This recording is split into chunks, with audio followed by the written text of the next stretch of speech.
Hi, I'm Ivy. I'm giving my first impressions on the new Nintendo 3DS, the Majora's Mask Edition. So I guess I'll start off with showing what it looks like. The outside is the beautiful, it's gold with a picture of Majora's Mask in the front, obviously. The back just has the normal new 3DS XL image with the barcode and everything.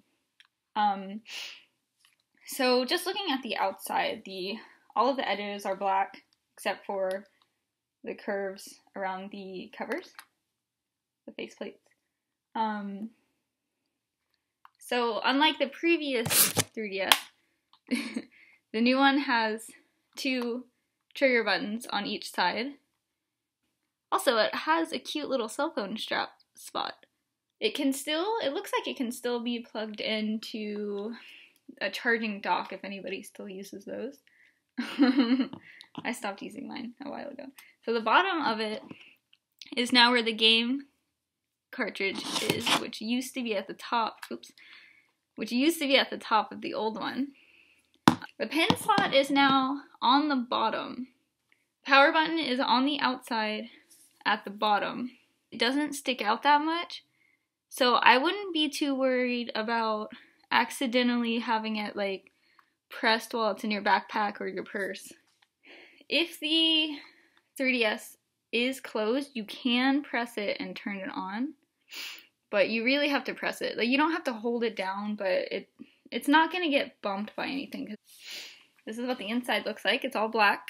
No gold accents like the Zelda 3DS. The buttons are rainbow, which I was happy about. Here's a little C stick. It doesn't move around like the circle pad. Instead, you just kind of put pressure on it, and it just kind of knows. I'll show that in action, but it does not move around. Now let's turn it on and see how long it takes to get to the home menu.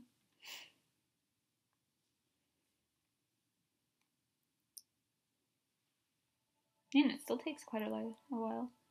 You can use the ZR, these ones, ZR and ZL, to switch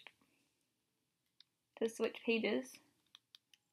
So scroll through here. You can move around on the home screen using the little C nub. Just kind of, it's a little difficult, but it's not its main function. So when you move the C stick, it does tilt a bit in the direction that you're going, but it's nothing like using this. It's very stiff. One thing a lot of people are curious about is what a DS game looks like. So I'm gonna try out Spirit Tracks.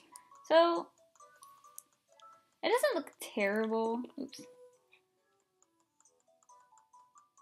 It doesn't look terrible, but it does. It is really like zoomed in.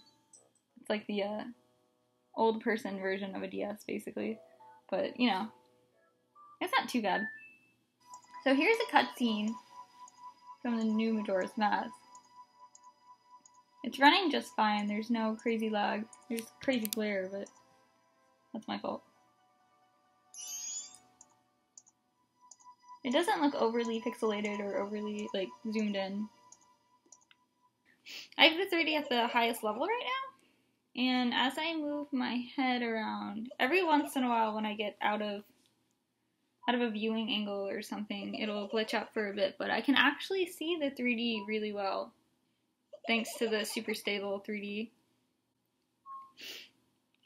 I didn't usually use 3D before, but I can actually move around. I don't have to hold it like at the perfect length and then stay still the whole time. Like if I bob back and forth, it still looks 3D without giving me a headache or anything. You don't have to do anything special for that to work. It just kind of works because it tracks your head.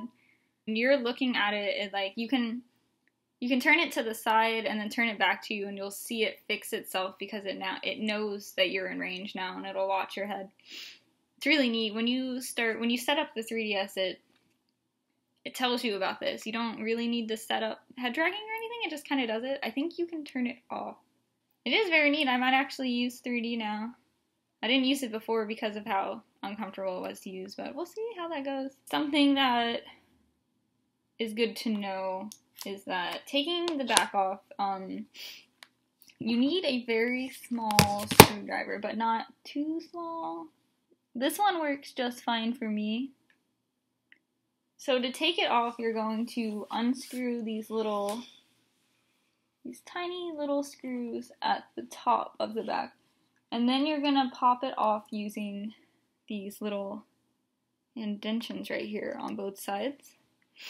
And then you're just gonna pop it off. So you just unscrew it on both sides.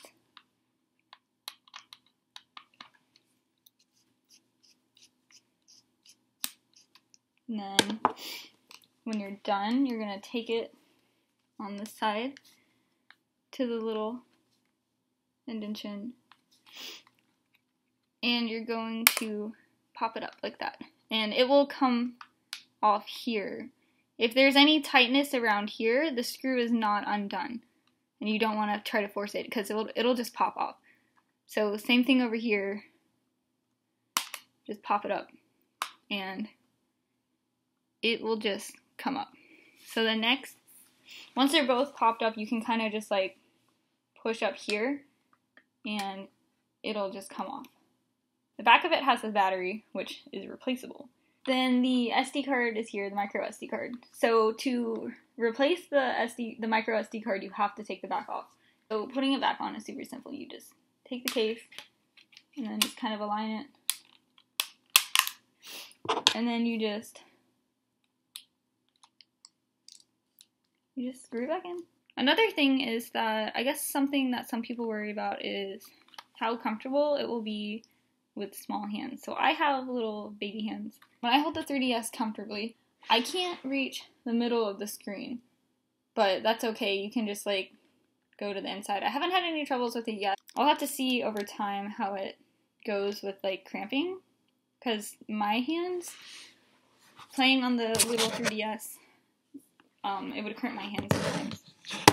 But I don't think it really will be a problem with how big it is. I mean, we use pretty big phones nowadays. No problem with that. But, I guess that's it.